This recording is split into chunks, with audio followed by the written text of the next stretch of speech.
pemirsa harian Siber TV dimanapun Anda berada, jumpa lagi bersama saya Suwarno dalam kabar Siber hari ini. Saat ini saya mencoba untuk memberikan informasi kepada pemirsa harian Siber TV dengan suasana yang sedikit berbeda.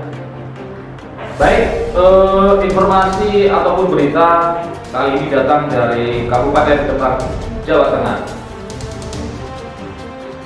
Meski tak memiliki cukup bukti dan saksi, KR janda 49 tahun warga Demak, Jawa Tengah yang mengaku menjadi dugaan pelecehan seksual akan terus berjuang mencari keadilan. Dan berikut hasil liputannya untuk Anda.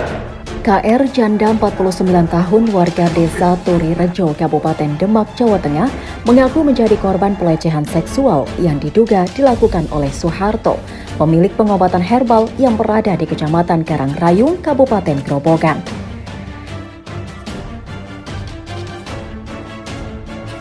Menurut pengakuan KR yang kesehariannya berjualan bawang merah di pasar ini, peristiwa yang terjadi di bulan November 2021 tersebut bermula saat KR mengantar Soeharto untuk berobat atas penyakit yang dideritanya ke paranormal di daerah Pati, Jawa Tengah. Atas perintah paranormal tersebut, Soeharto harus menjalankan serangkaian ritual yang harus melibatkan KR untuk menjadi saksinya. Dari ritual tersebutlah awal mula terjadinya dugaan pelecehan seksual yang dialami oleh KR yang saat ini mengaku masih mengalami trauma. Dimasukkan rumah, Pak Fendi sudah datang dulu jam 11 sampai rumah. Pak Soeharto terus nunggu saya sampai jam 1 siang karena gejala udan. Terus saya sampai di rumahnya Pak Fendi. Pak, ini rumahnya, langsung dimasukkan di rumahnya Pak Fendi. Terus bilang-bilang terus langsung dimasukkan ke kamar. Pak Soeharto dimasukkan Pak Fendi ke kamar. Saya mau ikut lihat ke kamar, tidak boleh, disuruh keluar aja. Terus Pak Fendi sama Pak Soeharto keluar dari kamar. Bu, ini diantar di tempatnya Mbah Padi, makamnya Mbah Padi. Di kamar itu berapa lama Bu, proses pengobatannya itu kira-kira? Kira-kira seberapa jam kurang lebih. Terus disuruh keluar untuk mau diruqyah di tempatnya makamnya Mbah Padi, Punden lah. Seperti ritual gitu ya? Ya, terus keluar, aku dimasukkan dalam mobil sama Pak Fendi, orang tiga itu. Saya tidak boleh membawa motor, langsung ke tempat makam Mbah Padi. Di sana itu Pak Soeharto suruh mandi dulu. Habis mandi, terus Pak Soeharto itu diruqyah, diinumi obat itu di gelas sama diobong-obongi Yungswa. Saya kurang itu masalah pengobatan. Itu saya itu duduk di sana, ini Pak Soeharto, ini Pak Fendi madep ke sana. Berarti di tempat itu cuma bertiga Bu ya?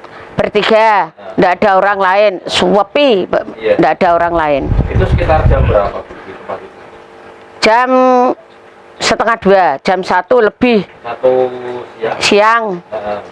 Itu ya setengah 2, habis itu setengah 3. Terus diruqyah, dijalani, terus Pak Fendi tanya begini, Mbak, sudah ada reaksi?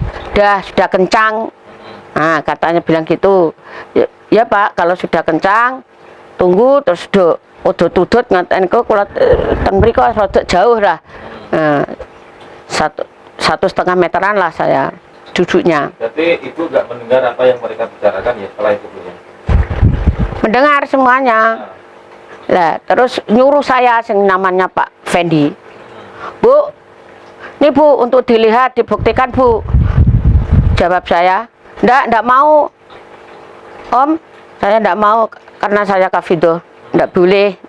Enggak apa-apa Bu, itu hanya menolong kok Bu, katanya bilangnya gitu. Terus Pak Soeharto ngadeg, berdiri, mulai didorong-dorong.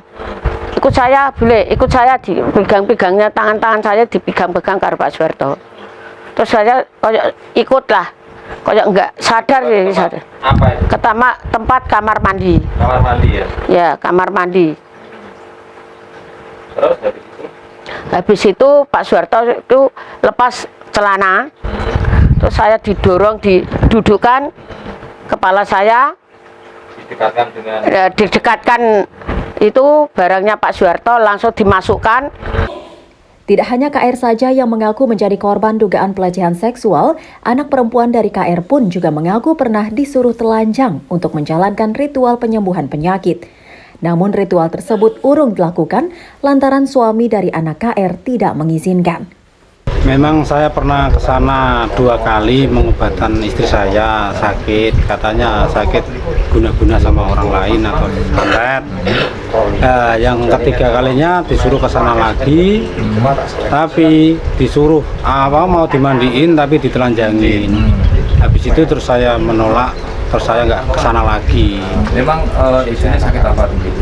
Dulu kepalanya pusing, sering pusing, sesak nafas, tuh katanya diguna-gunain sama orang atau disantet sama orang. Sudah 2 kali ke sana, ya memang ada reaksinya agak bisa sembuh sedikit-sedikit lah. Nah terus dia minta hari malam Jumat suruh ke sana lagi, tapi Kliwon gitu ya? cuma Kliwon, tapi disuruh dimandiin, ditelanjangin. Katanya dimasukin kamar mandi, tapi katanya lampunya dimatiin. Saya disuruh ikut ke dalam, cuma katanya kalau masnya takut ntar mbaknya yang saya peluk, katanya gitu. Cuma saya nggak jadi ke sana. Meski ada beberapa pengakuan yang merasa menjadi korban dugaan pelecehan seksual, namun Soeharto membantah keras atas tudingan-tudingan yang disampaikan oleh KR tersebut. Soeharto menilai apa yang disampaikan KR dan anaknya tersebut sangat berbeda jauh dengan apa yang sebenarnya terjadi. Ini adalah gudang. Ini gudang saya. Tidak ada pintunya. Dan itu pun ada CCTV. Ini adalah ruang obat saya. Oke? Berarti untuk tempat pemandian itu memang tidak ada? Tidak ada sama sekali. Berarti ini adalah ruangan anak saya. Dan tidak ada pintunya sama sekali. Maaf. Monggo masuk tidak apa-apa. Nah, ini adalah ruangan kamar tidur anak saya. Tidak mungkin orang tak bawa ke sini. Maaf ya. Siap. Nah, itu. Saya lanjut. Monggo. Oke. Kalau mandi, tempat mandi Pak. Oh, tempat mandi monggo di belakang. Tempat mandi yang untuk pasien Tidak ada. nggak ada. Oke. Ini adalah ruangan belakang. Ruangan belakang. Di ruangan belakang itu ada CCTV-nya. Ini ruangan makan, ini kamar mandi keluarga. Monggo sini. Maaf. Ini dapur, ini kamar mandi keluarga. Tidak mungkin ada pasien atau siapapun tak boleh masuk ke sini. Jelas tidak mungkin. Karena itu tempat mandi keluarga. Nah, oke. Oke. Belah sini. Maaf Pak nggih, masalah itu selama saya di daerah Karangrayung dari tahun 99 sampai dengan sekarang, saya itu tidak pernah yang mengadakan ruqyah dan sebagainya. Jujur saya itu bukan ahli agama, tapi saya juga takut untuk masuk neraka. Makanya saya tidak pernah mengadakan hal itu. Dan pengobatan saya semuanya juga di luar di sini dan boleh disaksikan siapa saja. Dan tidak ada yang namanya ruqyah ataupun magic dan seterusnya. Karena yang saya pegang itu adalah herbal. Jadi saya tidak tahu entah itu magic atau disalahin orang, jadi saya tidak mau tahu soal itu. Yang penting setahu saya dia punya penyakit, saya kasih herbal, selesai. Cuma itu. Berarti spesial pengobatannya ke apa Pak? Ke herbal Pak. Herbal. Oke. Ada jenis-jenis penyakitnya Pak? Jenis penyakit ya ada yang kanker, ada yang tumor, ada yang stroke, ada yang gula dan seterusnya. Gitu adanya.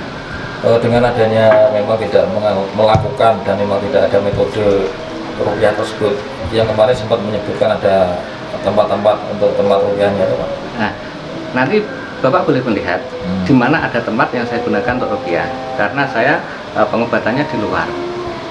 Tuh, jadi saya tidak ada yang dinamakan ruqyah di kamar dan sebagainya, tidak ada. Nanti boleh Bapak lihat di mana kamar-kamar saya, bagaimana dan seterusnya. Tuh. Jadi selama ini metode pengobatannya seperti apa Pak? Apa dipijat atau di? Enggak Bapak, saya tidak pernah mijat ataupun pegang tubuh. Yang saya pegang hanya di denyut nadi. Dari denyut nadi itu kayak seperti ini, saya bisa mendeteksi. Cuman tahu sedikit Pak. oh ini jenis penyakitnya ini, akhirnya saya kasih herbal. Dan saya tanya keluhnya, misalkan Pak kaki saya pegel Pak apa ya seperti itu.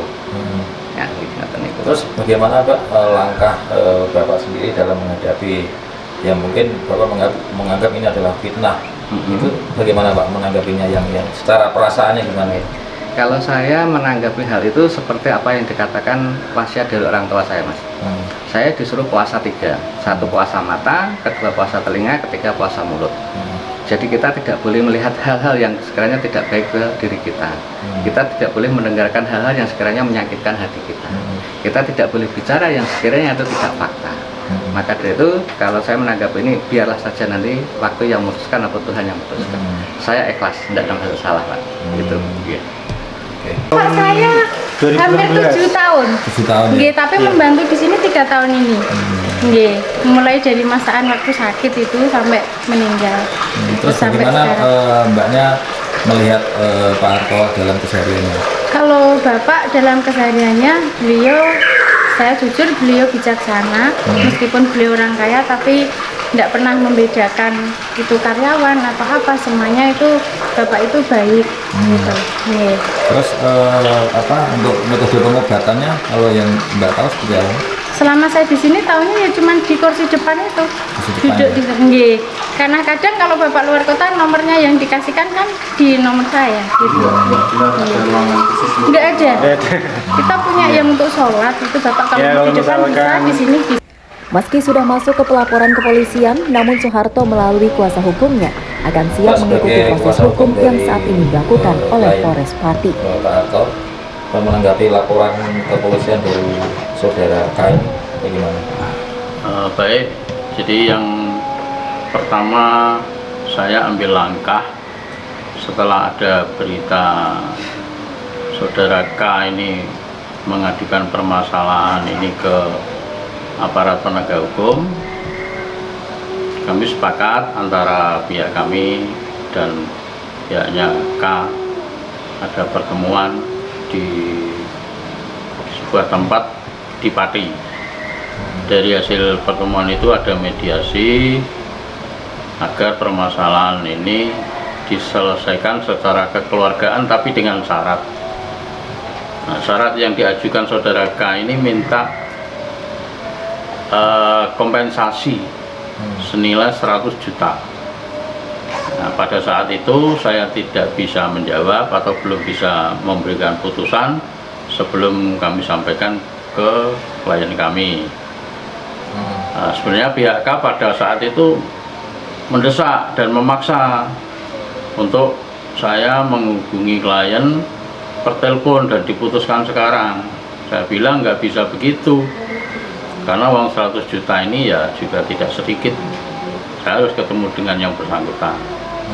Kemudian setelah pertemuan itu, saya temui klien Pak Harto. Saya sampaikan apa yang menjadi tuntutannya Kartini. Klien kami ini tidak bersedia. Dan kalau memang masalah ini dibawa di jalur hukum, klien kami siap untuk mengikuti atau bagaimana prosedur hukum ini berlaku. Beliau siap mengikuti dan patuh taat pada hukum. Saat ini apakah sudah mempersiapkan bukti-bukti bahwa saudara klien Anda ini tidak pernah melakukan hal itu, Pak? Ya, sebenarnya ini kan berbeda keterangan antara K dengan klien kami. Kalau klien kami ini merasa menjadi korban fitnah, tetapi keterangan K justru sebaliknya dia menjadi korban pelecehan seksual. Nah, dalam hal ini tidak ada saksi satupun apa yang diceritakan saudara K dan tidak ada bukti. Jadi kami juga mempersilahkan kalau memang setelah mediasi tidak berhasil tetap mau dilanjut di jalur hukum, kami ikuti prosesnya. Soal bukti, keterangan, saya rasa sudah cukup. Hingga berita ini ditayangkan, tentunya masih banyak pihak yang harus dikonfirmasi untuk keberimbangan berita ini. Dari Demak dan Grobogan, Suwarno Haryan, Siber TV melaporkan.